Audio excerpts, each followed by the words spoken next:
So now that we have created our two main spotlights and we have them all properly linked up, let's go ahead and turn our attention to our secondary spotlights. If you recall back over here on the whiteboard, our secondary spotlights consisted of 3 spotlights casting a red color, a blue color, and a green color that are positioned in such a way to kind of mix all the colors in down here to give us a whitish feel in this area of the stage, yet casting greens and reds and some blues on various parts of the props on the stage itself.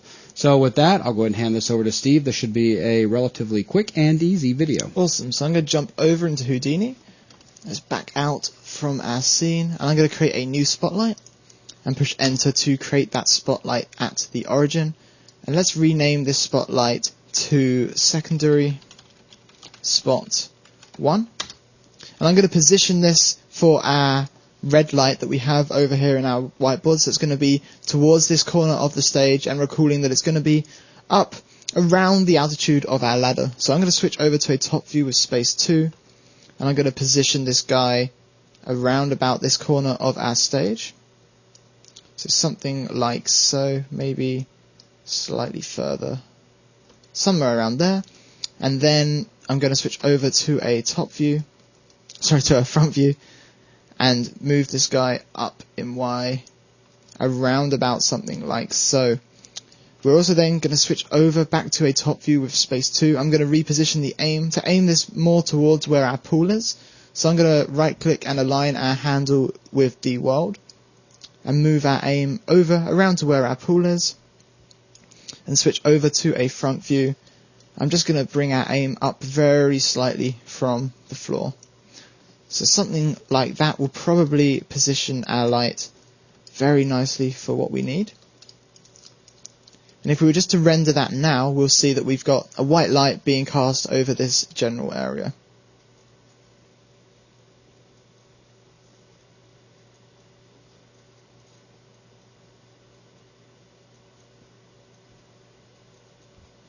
Cool. So I do want to go ahead and take some of our light parameters and change them. So I'm going to go and I'm going to decrease our cone angle slightly to 35, just narrowing the area that we're illuminating. And if we were to re-render again,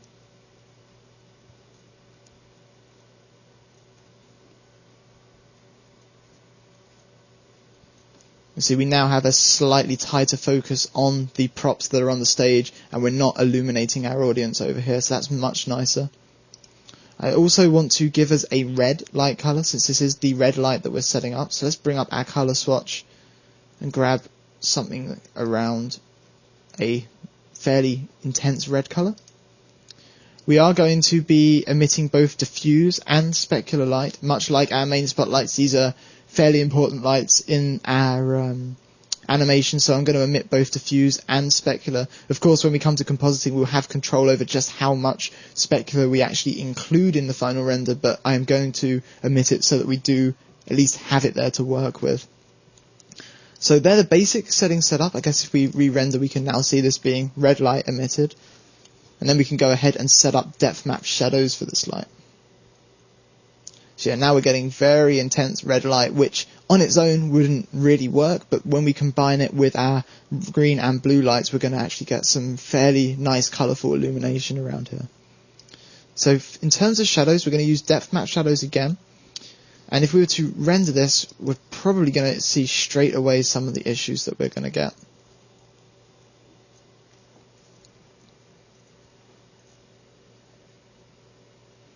So we just give Houdini a second to render.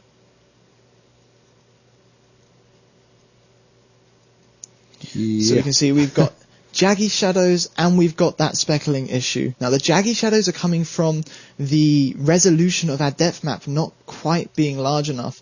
And that's because we're now covering a much larger area, surface area on our render than before, whereas our main spotlights are very tight, so our shadow map is got a fairly dense resolution for the area it's covering. These lights are covering a much greater area, but they're using the same resolution. If we bump this resolution from 512 to 1024 by 1024 and were to re-render,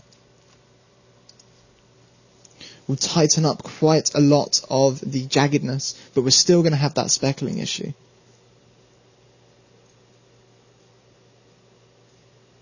Just give Houdini a second to calculate its shadow maps. So if we take a look more on this side, we're not going to really see the shadow that's on the inside from the camera angles we got, but more on this side, this is much tighter. We've still got the speckling. We can clean that up with the shadow bias. This that helps alleviate the self-shadowing we're getting from the curves of our object. So let's boost our shadow bias to something like 0.2 and re-render. And that's going to really help to get rid of a lot of the artifacts that we're seeing with our shadows. And then we can test this from various camera points, see how the shadows look from the positions that our cameras will actually be in. Hopefully that should be plenty. So we've got nice clean shadows around here. We haven't got those self-shadowing issues that we were getting. Let's also see what we're getting from around here, see if the shadows coming off the ladder are working correctly.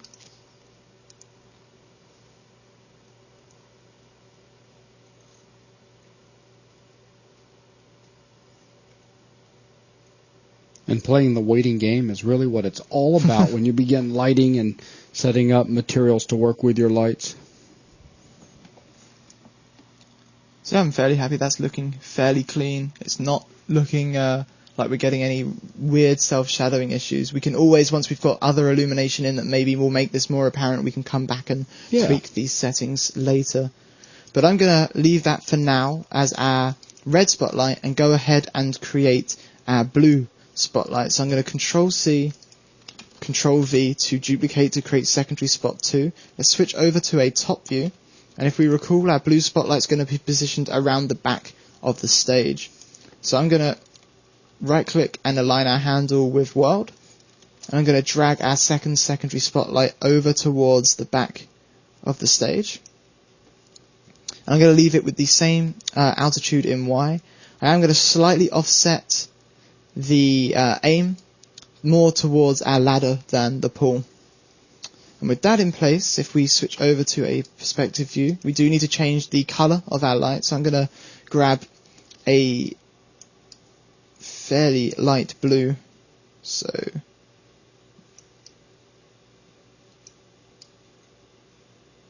maybe something like that will work quite nicely for a blue color. Maybe even less red, and I'm liking the 0.3 on the green. I'm thinking, let's see, try 0.3 on the blue. That's too much red. 0.15? Yeah, something like that. So I've gone with 0.15, 0.3, and 0.9, giving us mostly blue with a slight amount of red and green. And if we were to re-render that, let's render from up here first so we can see all the overlapping light and the likes. And then we'll render from more of our camera's angle to see how that's interacting with our pool and our diving board. And also if the shadows from both this light and our red spotlight are working correctly. So just give Houdini a second to calculate its shadow maps, and then for the render to render out. So here we're getting blue over here, red over here. Where they're overlapping, we're getting more of a white light cast. We're getting blue and red cast on our pool. Shadows look great from out here. Let's see how they look from down nearer our camera angles. And let's just make sure we're not getting any self-shadowing issues or any jaggy shadow maps.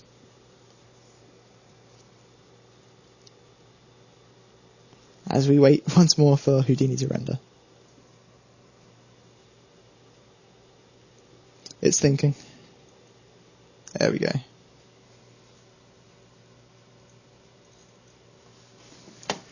So we got some slight self-shadowing still going on here. It's very subtle to see, but we have got speckles. In terms of shadows, I'm fairly happy. These are a little bit too blocky for my liking. I'm thinking there's a setting that we can change that's going to clear up both the self-shadowing and also the blockiness of these shadows. So I'm going to switch over, and on both secondary spot 1 and 2, I'm going to take the shadow softness, which has been set to 0 when we set over to depth map shadows. I'm going to boost that up to 1, and that's almost as if we were blurring that depth map. Leave this guy up, just move him over so that we can compare the in-play.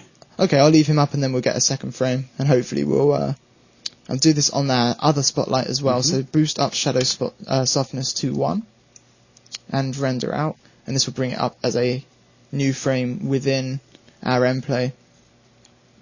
And that should hopefully clean up a lot of the issues we're seeing with these speckles, and it should clean up a little bit of the issues we're seeing with the blocky shadows as well.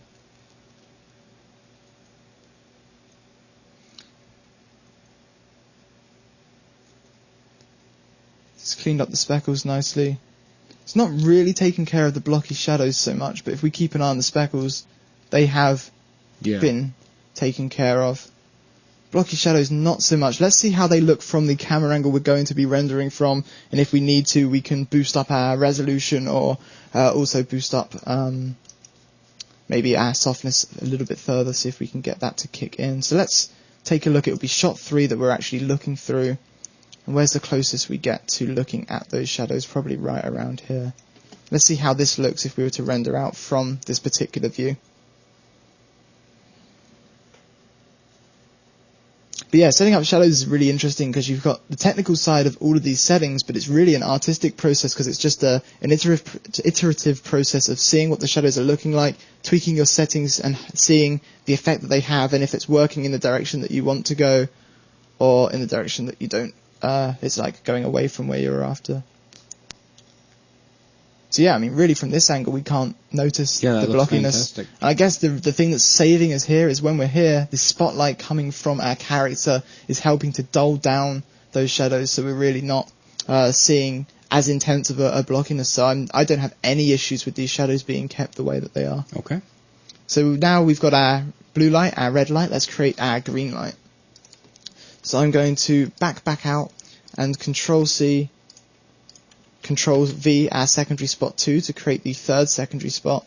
And he's going to be positioned over here, so on the other side of the stage, kind of centered between the other 2 spotlights. So I'm going to switch to a top view. I'm going to align our handle to the world by right-clicking on the middle of the handle.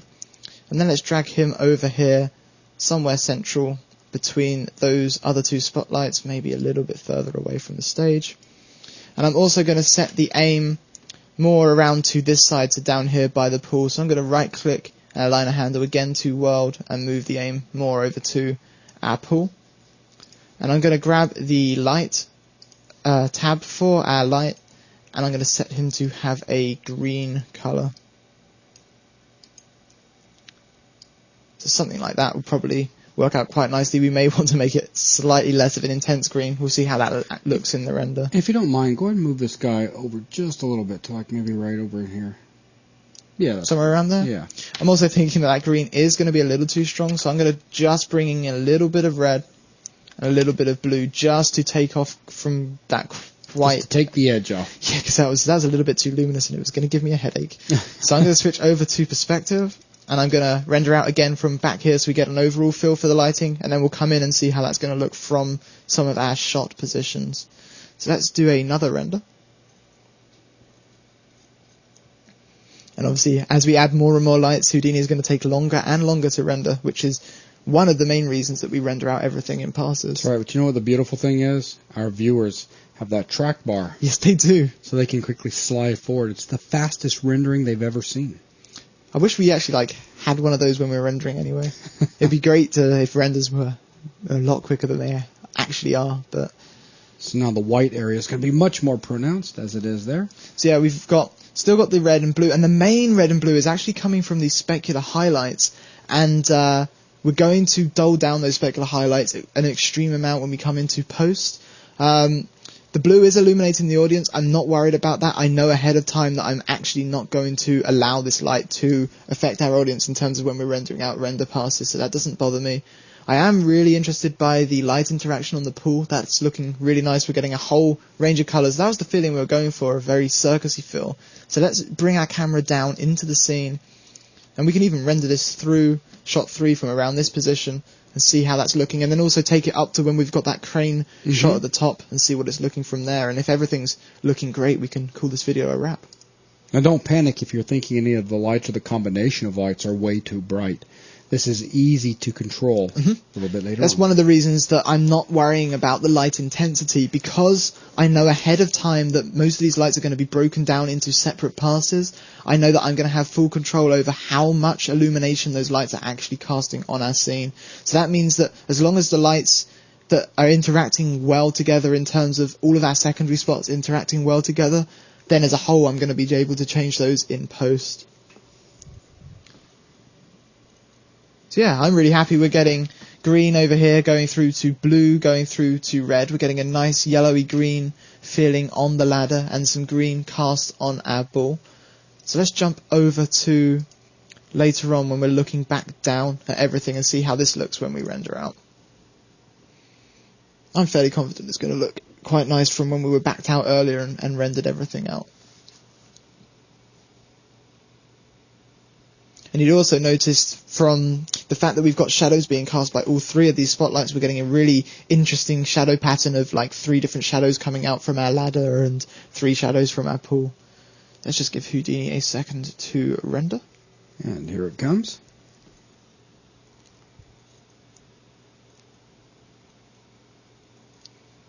Yeah, I'm really pleased with how that's turned out. Again, this is a specular highlight, this is a specular highlight, and I'm really going to dull down the specular highlights of these lights on the set in our compositing. Again, the blue I'm not worried about because of the way we're rendering this out, but in terms of light interaction on the pool and on our ladder, I'm very happy with that. So, yeah, that's going to wrap up setting up our secondary spotlights. Thanks a lot.